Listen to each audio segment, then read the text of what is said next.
Assalamualaikum warahmatullahi wabarakatuh. Alhamdulillah ya, kita bisa ketemu lagi. Mungkin beberapa hari ini baru saya upload lagi video karena kemarin-kemarin ada kesibukan ya. Semoga kita tetap dilindungi oleh Allah Subhanahu wa Ta'ala dan diberi kesehatan, rezeki yang melimpah ya, amin. Nah, kita akan meloncat dulu ya dari kitab yang kemarin ya, biar tidak jenuh ya, soalnya kan kemarin kan masih tetap membahas dan saya juga cek di kitabnya juga agak jenuh ya, kesananya mungkin ya untuk pengobatan, jadi saya seling dulu ya, ganti dulu. Nah di sini juga masih dengan kitab yang sama ya, kitab Gipsy ya, cuma di sini beda keilmuannya ya. Di sini keilmuan tentang kesugihan, bukan pesugihan, kesugihan. Beda ya ininya, kosakatanya bukan pesugihan tapi kesugihan, sugih. Nah, di sini banyak sekali tentang ilmu kesugihan ya. Di antaranya kan ilmu kecukupan segala kebutuhan hidup,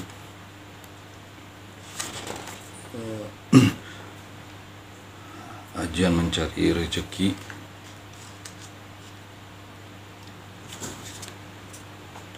gendam rezeki untuk kepepet. Nah, saya kasih tahu dulu ya, ini gendam rezeki untuk kepepet. Maksudnya ini gendam rezeki untuk kepepet ini ketika kita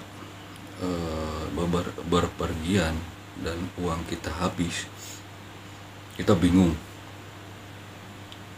kita nggak bisa pulang karena posisi uang kita habis ya. Nah di sini mungkin pernah dengar ya, uang daun berubah jadi uang atau kertas jadi uang. Nah itu memang ada, cuma memang hanya saat keadaan kita mendesak, bukan semata-mata kita di rumah lalu kita menggunakan ilmu ini, bukan ya. Tapi ini keadaan mepet karena mungkin kita kehabisan uang atau dompet kita ketinggalan, ini bisa digunakan. Dan kalau dalam metafisikanya seperti hipnotis ya. Nah di sini juga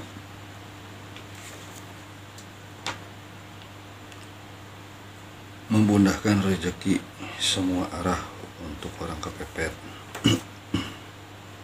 Nah di sini ada juga ilmu Syekh Abdul Qadir Jailani ya, menarik rezeki, mantra gendam harta,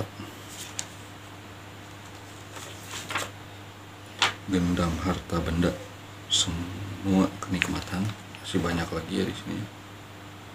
Mantra menarik harta, dan di sini ada salah satu ilmu dan pernah dicoba ya, memang itu keluarnya memang emas, cuma tergantung dari rezeki kitanya ya. Namanya ilmu anjani. Di sini ada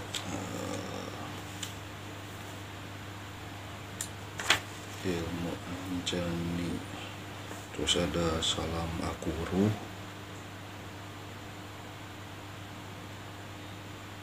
nah di sini juga ada ilmu banggaib. Nah ilmu banggaib itu bukan uang dari gaib ya, tapi di sini menggunakan surat Al-Waqiah. Mungkin tahu ya keistimewaan surat Al-Waqiah ini.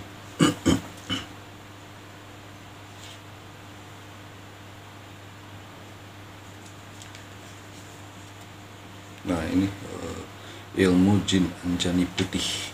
Nah ini berupa emas yang kita dapat, dan ini memang nyata pernah dicoba ya. Cuma dapatnya berapa tergantung rezeki kita. Dan ini ilmu ini semuanya minta kepada Allah Subhanahu wa Ta'ala ya, bukan semata-mata karena dari jin atau apa ya. karena kalau kita meminta bantuan kepada jin pasti akan ada unsur timbal baliknya. Nah, di sini kita bahas dulu ya. Di sini ada bab 1 halaman kedua. Di sini ilmu kecukupan segala kebutuhan, artinya segala kebutuhan kita mulai dari mungkin biaya anak atau biaya keluarga kita, insya Allah berkecukupan ya.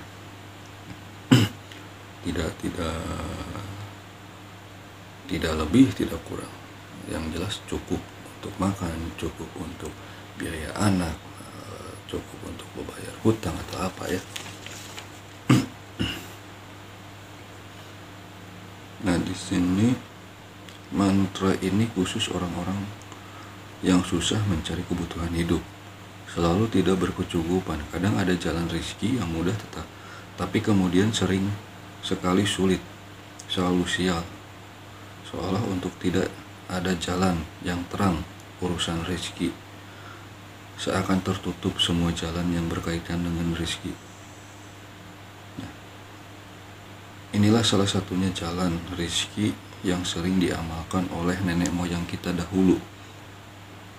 Konon berasal dari para wali, Allahu alam ya, karena kita tidak menyaksikan secara langsung, cuma dari mulut ke mulut.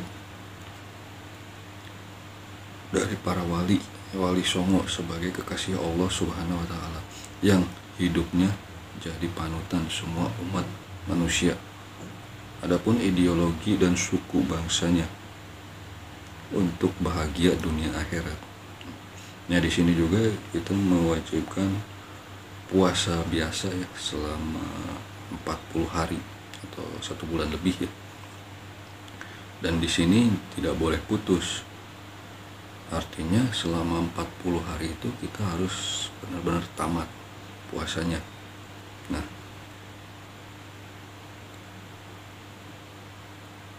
dan di sini juga selama puasa setiap malam, nah ini doanya dibaca di depan rumah atau di mana saja ya. Nah, waktu dibacanya itu setelah sholat malam, dan ilmu ini dimulai dari Rabu Kliwon. Nah, saya tidak bisa menyebutkannya atau membacakan doanya karena takut disalahgunakan. Yang penting kalau kita gunakannya untuk diri sendiri. Kadang di zaman sesulit ini pasti ada oknum-oknum untuk menjualnya ya. Saya tidak akan menyebutkan itu. Kalau untuk mungkin penasaran untuk doanya, tinggal kalian hubungi aja ya. Ya, karena di sini juga doanya itu antara kejawennya sama yang terakhir itu ditutup dengan La ilaha illallah Muhammad Rasulullah. Nah, orang yang menjalani lakon ini supaya jangan menganggur tidur atau keluyuran yang tidak ada manfaatnya. Usahakan selalu ada kegiatan, meskipun hanya menyapu atau bersih-bersih rumah atau membantu kerja orang. Syarat utama ilmu ini hanya untuk orang yang mau dengan ikhlas menjalani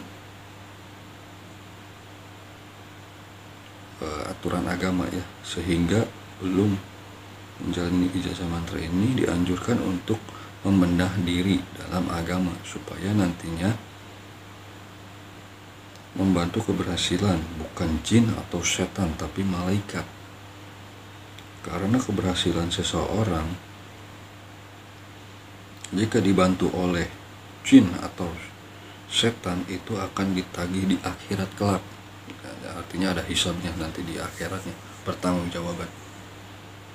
Nah, sedangkan pemberian Allah Subhanahu wa Ta'ala melalui malaikat kepada manusia merupakan nikmat yang harus disyukuri ya. Akhirnya menuju bahagia. selamat dunia akhirat. Nah ini syarat utamanya yang tadi ya, puasa dan selalu mensyukuri nikmat yang diberikan Allah, dan kita akan selalu berkah hidupnya ya, dan selalu dimudahkan insya Allah ya. Nah, berkaitan dengan ini kesugihan, bukan pesugihan ya. Beda, kalau pesugihan artinya meminta bantuan. Sama seperti ya, ini cerita sedikit ya, karena tadi pagi saya kedatangan tamu dari Jawa Barat ya, dan dia cerita bahwa dia datang ke salah satu dukun. Konon katanya dukun tersebut bisa mendatangkan tuyul. Artinya pesugihan tuyul lah, garis besarnya ya. Nah, singkat cerita, si pasien tersebut, orang tersebut yang datang ke saya, dia berminat dengan tuyul itu ya, kepada spiritual. Nah, dia dengan kesepakatan dengan nilai mahar sekian, akhirnya dia deal, dan maharnya ya, saya tidak bisa menyebutkan, pokoknya sekian aja ya. Nah, si dukun ini katanya alasannya itu si tuyulnya ini harus dilatih dulu, dilatih agar tidak mudah tertangkap. Nah, kalau kita secara logika namanya tuyul itu mencuri, dia bisa merubah ukurannya menjadi ukuran kecil atau ukuran besar, dan dia bisa tembus. Nah, logikanya seperti ini. Kalau ada pelatihan tuyul seperti itu, artinya ada juga dong pelatihan di dalam manusia untuk mencuri. Kan seperti itu. Namanya mencuri, kalau tertangkap ya tertangkap. Tidak ada namanya pelatihan. Tuyul mau dijadikan berubah menjadi apa? Nah, kalau kita tertangkap ya tertangkap, kecuali ada hitungannya. Nah, di dalam diri manusia, kalau kita menganut ilmu kejawen ya, di situ ada perhitungan hari bagus, hari apes. Nah, kita tinggal mencari hari apesnya apa. Pasti si dukun itu memberitahu, nih ya, hari ini jangan, jam segini jangan. Bukan artian si tuyul itu dilatih. Si tuyul dilatih seperti apa, pelatihannya seperti apa, seperti baris berbaris atau apa. Tidak ada namanya pelatihan tuyul agar tidak tertangkap. Itu kan hal konyol. Akhirnya si pasien tersebut dia mengaku 3 bulan sampai 5 bulan dia tanya, alasannya belum beres, sampai dia 1 tahun lebih masih dijanjikan seperti itu. Akhirnya marah dong, karena uang juga udah masuk kan. Akhirnya dia marah, baru si dukunnya itu abur, tidak ada di tempat. Ternyata di tempatnya itu hanya tempat kontrakan, dan dia untungnya dia belum melunasinya ya, baru paling sekitar 70%-an lah, 70 sampai 75% lah, karena pelunasannya begitu beres katanya si orangnya mintanya kepada si dukunnya. Nah, di sini lucu, namanya pesugihan. Kalau kita ritual pesugihan atau kita terjun ke pesugihan tuyul, jelas saat kita ritual, pulang kita ritual ya, kita bawa tuyul itu. Tidak ada namanya pelatihan, tidak ada namanya tuyul itu harus dilatih dulu, tidak ada. Kalau tertangkap ya tertangkap, tidak ada harus dilatih dulu. Itu kan lucu. Akhirnya dia cerita seperti itu, dan dia menyesal, dan dia juga sering ke tempat-tempat pesugihan katanya. Saya cuma memberi saran kan, kalau kita sering pergi ke tempat pesugihan 1, 2, 3, 4, kita tidak tahu energinya seperti apa, energi negatifnya seperti apa, karena setiap tempat itu berbeda energinya. Kalau kita asal masuk dan asal datang melakukan pesugihan, fatal efeknya. Kaya tidak, hancur iya, dan bukan hanya hancur aja, mungkin badan kita akan digerogoti oleh bangsa mereka, karena biarpun tidak ada keberhasilan, tapi kita sering melakukan pesugihan lebih dari 1 kali, 2 kali, 3 kali, sampai berapa puluh kali. Kita secara tidak langsung menyerahkan nyawa kita secara sukarela. Nah, di sini banyak orang-orang yang melakukan pesugihan tanpa mereka sadari dampaknya ya. Di sini tidak berhasil, di sini tidak berhasil, di sini berhasil cuma sedikit. Nah, pindah lagi di ya namanya manusia ya, manusia kan selalu kurang puas, ambisinya sangat besar, diberi ini kurang, diberi ini kurang. Nah, itulah sifat manusia ya. Nah, akhirnya dia waktu datang kemari, dia bukannya dia tambah kaya ya, malah hancur, dan dia dan keluarganya malah sering sakit-sakitan.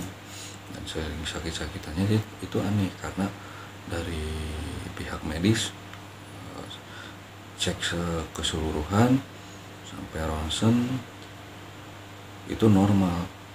Nah, disitulah bahayanya kita sering datang ke tempat pesugihan tanpa berpikir panjang. Akhirnya di situ dibersihkan kan ya. Sebenarnya kalau kita ingin rezeki ya minimal berkecukupan ya, cukup untuk makan, cukup untuk biaya ini biaya itu, cukup untuk beli mobil motor kan itu, yang artinya kan cukup. Nah, kita cukup bersolawat dan selalu bersyukur. Rezeki kita hari ini berapa, kita harus syukuri, kita harus nikmati.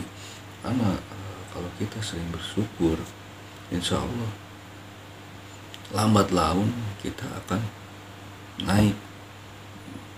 Berbeda dengan kita sering melakukan pesugihan, bukan harta yang dapat, tapi kematian. Makanya kalau kita tergiur dengan harta, jangan sering-sering melakukan pesugihan, karena kita tidak tahu efeknya ke depannya seperti apa. Sangat berbahaya. Jangan pernah sekali-kali sering melakukan pesugihan. Nah, kita kembali lagi ke tuyul yang pasien yang tadi. Tuyul memang salah satu jin yang bisa mewujudkan, dalam artian mewujudkan itu uang yang mereka bawa itu ya memang benar-benar uang dunia kita, dunia nyata, karena mereka mencuri ya. Nah, kebanyakan orang pengen kaya secara instan ya. Kebanyakan dari mereka yang memang mencarinya tuyul. Nah, resikonya itu ya biasanya kebanyakan kita di nonton film itu kan harus menyusui ya, memberi makan atau memberikan kamar khusus ya, memang seperti itu, tidak jauh beda dengan yang difilmkan. Cuma tidak semua yang difilmkan itu benar. Ada yang tidak harus memberi susu si perempuan ya, di sini bukan susu formula atau susu kemasan, bukan, susu tubuh manusia. Nah,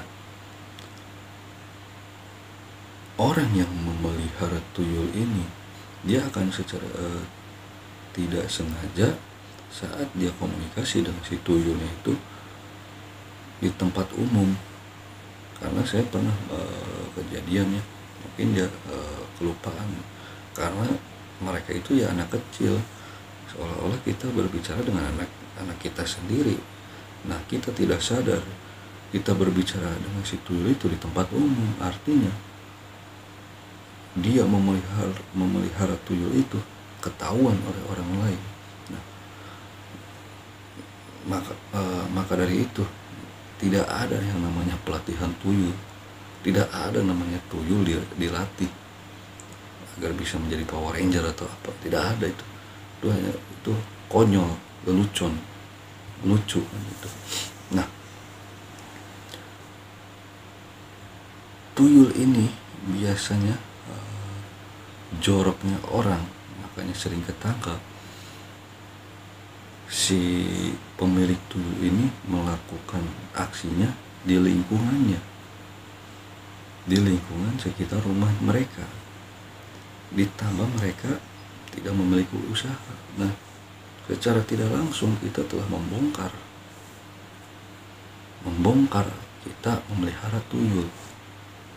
Disitulah makanya seringnya tertangkap tuyul, seringnya kita dituduh memelihara tuyul, padahal memang itu benar karena kesalahan kita sendiri, bukan kesalahan tuyul.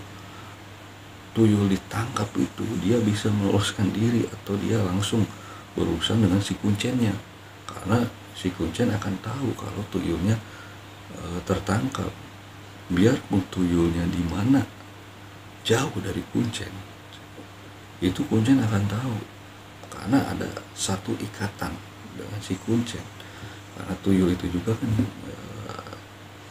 tidak selamanya bisa dimiliki, dia ada perjanjiannya sekian tahunnya. Begitu beres perjanjiannya, si tuyul itu akan pergi. Nah, kalau kita ingin memperpanjangnya, biasanya ke sana lagi, balik lagi ke tempatnya dan melakukan perjanjian ulang. Nah, jadi tidak ada namanya pelatihan tuyul, dan tuyul itu sekali kerja itu minimal itu sekitar 5 juta atau lebih, atau paling kecil itu paling sekitar 3 jutaan. Nah, makanya mereka mencari tuyul itu yang memang satu malamnya itu ya dapatnya sekian. Makanya mereka cari tuyul karena mungkin cepat ya, kayaknya mencuri. Jadi nggak ada kalau sepertinya pendapatannya 500 atau 1 juta atau 2 juta, itu nggak ada. Biasanya tuyul itu besar.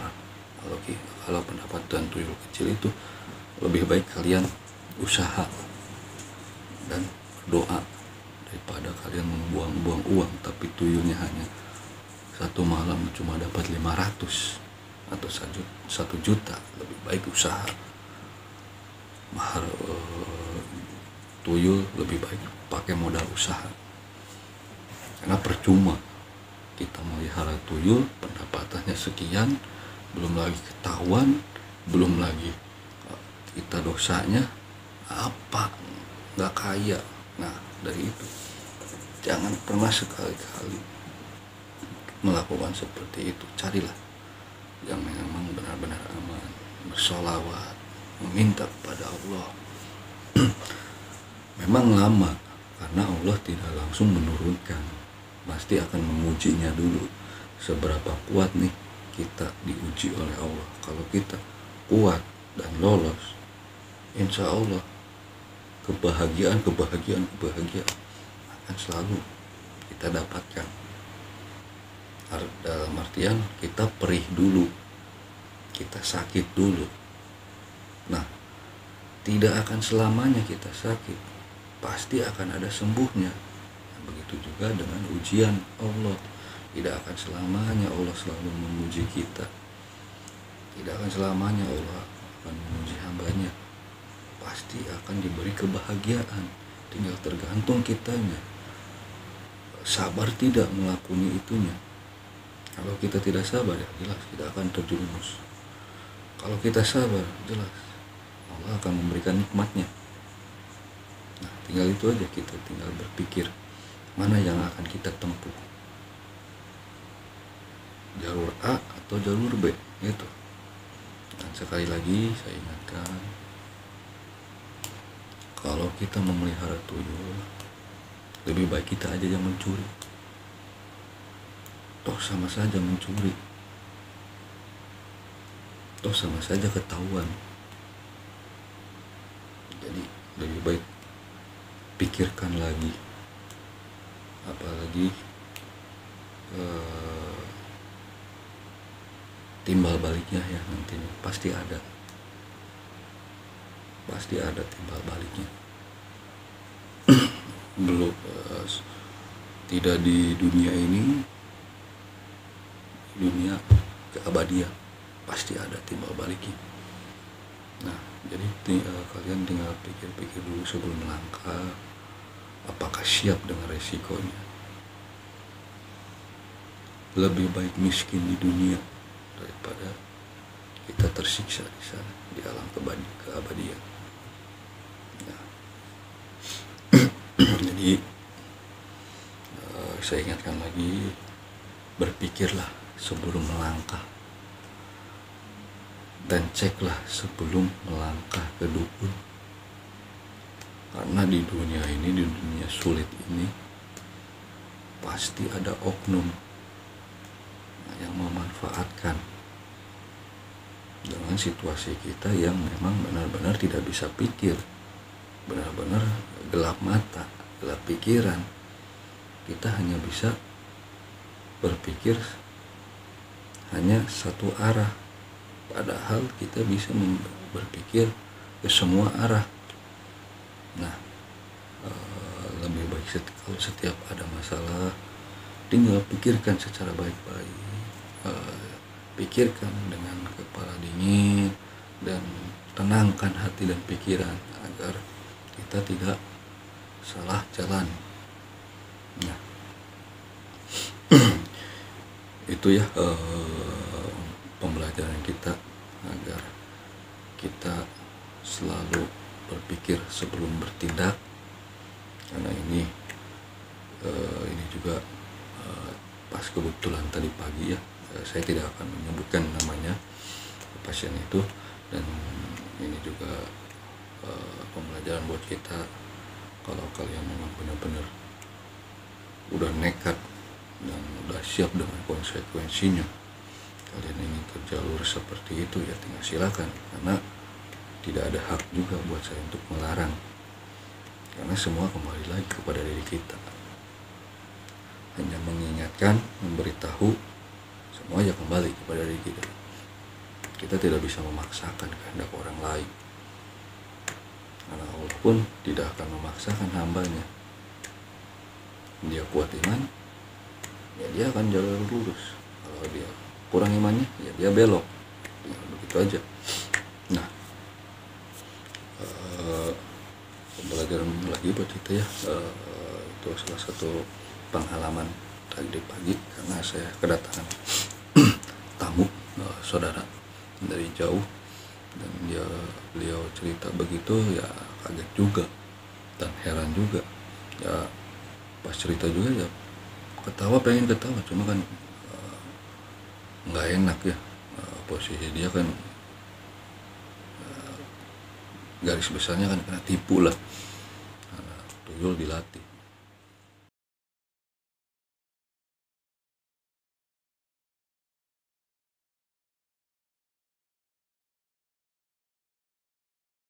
Perang mencuri di mana yang ada pelatihan?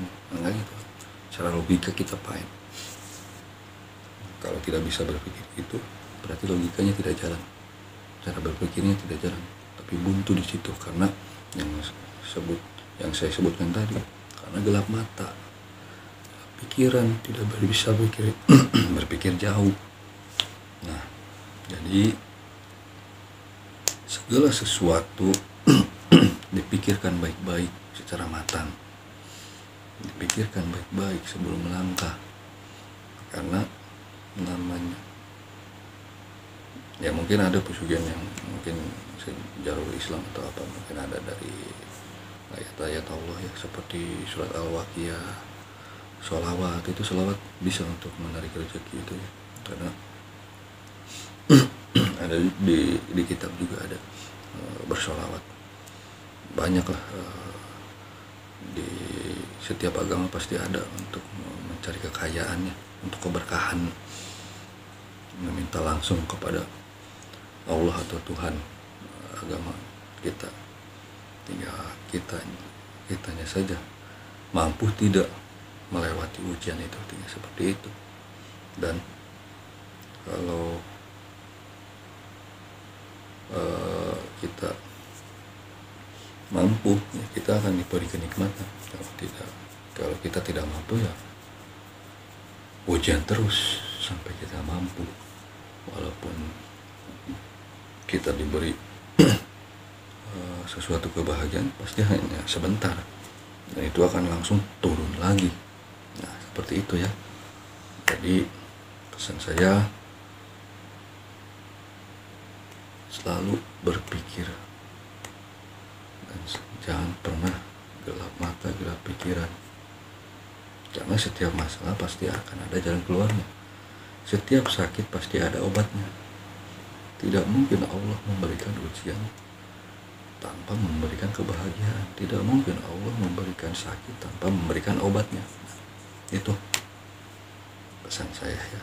Itu semoga bermanfaat, karena bukan saya bermaksud menggurui atau bermaksud saya lebih paham, tapi kita sama-sama belajar, sama-sama mengingatkan. Tinggal kembali lagi kepada diri kita, dan jangan pernah kita menyia-nyiakan orang yang suka membantu kita, karena kelak suatu saat nanti kalau kita butuh bantuannya, pasti ada rasa malu, dan orang tersebut yang kita sakitin juga pasti tidak akan mau membantu kita lagi. Itu ya, itu saja ya yang bisa saya sampaikan. Wassalamualaikum warahmatullahi wabarakatuh.